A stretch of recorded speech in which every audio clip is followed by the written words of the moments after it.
So Donald Trump did an interview with the Fox Spanish language channel, and this is him talking about how the administration is going to be, quote, very soothing with farmers.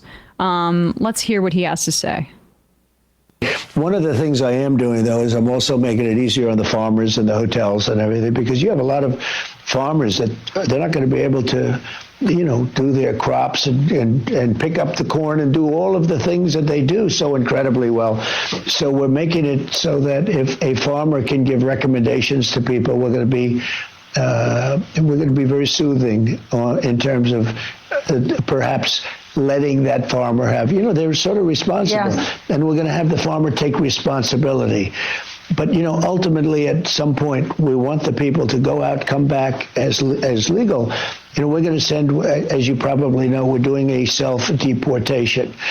And we're going to make it comfortable for people. And we're going to work with those people to come back into our country legally. Está funcionando. One of the things I am doing. Why not just let them stay? You could just let them stay. That's a good question. But this is building on reporting from last week that said he's going to look into some carve-outs for farm workers and for hotel workers. And I find this to be a really instructive way for us to analyze immigration policy right now. Because something like 40% of farm workers in this country are immigrants. It's a very, very significant part of that workforce. Trump also hired undocumented laborers back in the day to do work on his hotels. And golf courses. And hotels rely on a lot of this labor as well. So it's a problem for them. He's getting calls from these people saying, we need these folks. And how often do they need them? In terms of how are they using these workers? They need them because they can't pay Americans the wages legally that they often pay undocumented people. Yeah. And Americans have some rights under the law. You might need to give them certain worker protections that might cost you some money. You may need to give them health care in some states. You may need to give them benefits. I mean, that's part of the issue here. And this whole industry goes, no, we rely on exploitated labor to keep us going. So you need to give us a carve out. But for everybody else, it seems like Donald Trump cares about just making a big fascist show of things.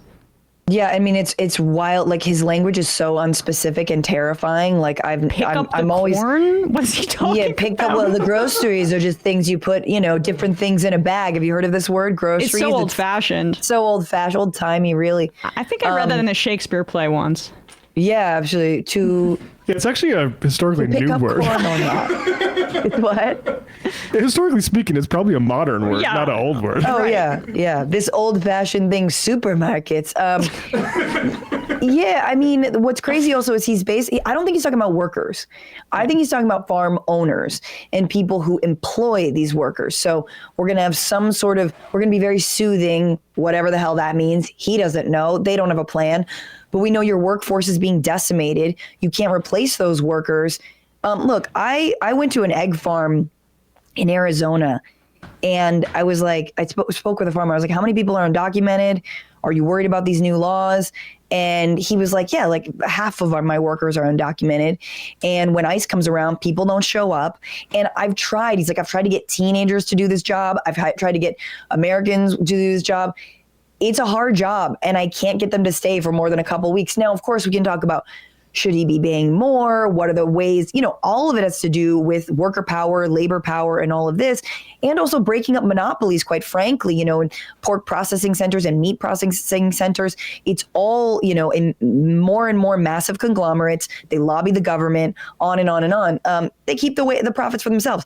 But there are not people to do this replacing. So the idea that you're going to soothe it, how?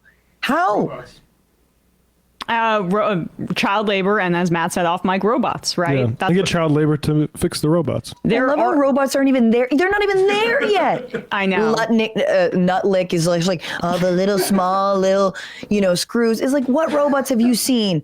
We've seen a robot lift an Amazon box and then move it down a conveyor belt. Cool.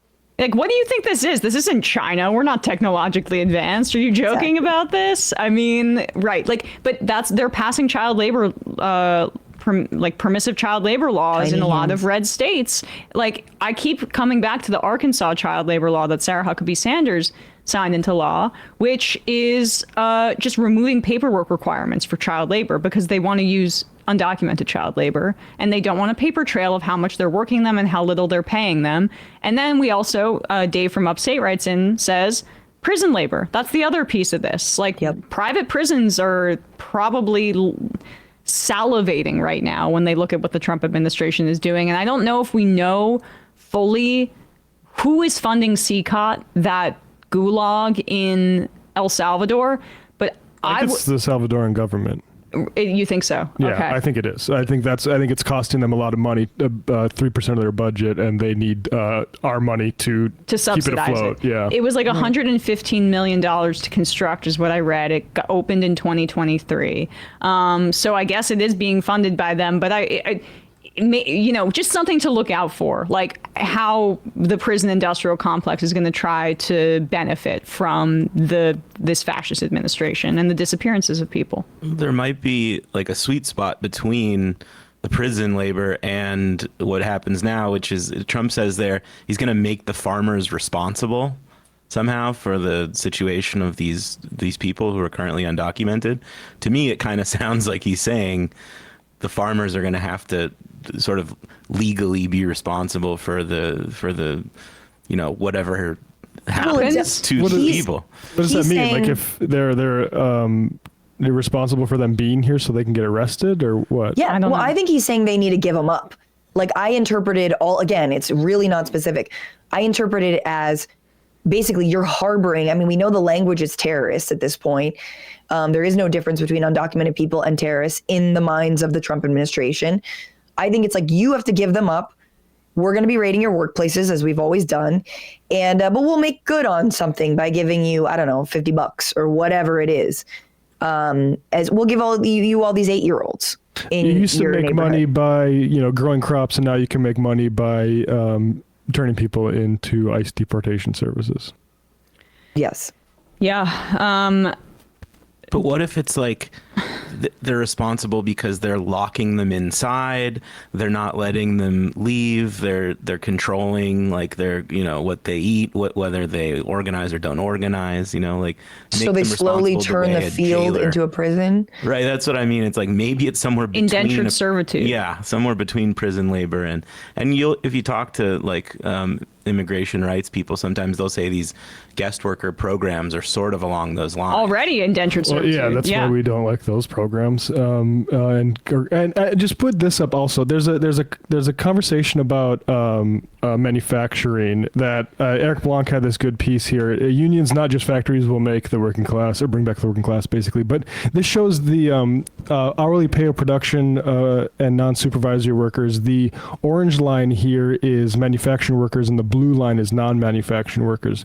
And manufacturing does not pay as well as non-manufacturing as opposed to when it used to, like 30, 40 years ago, when it was more of a unionized workforce. So we can't just fetishize, like a cargo cult, the idea of putting things together in a factory.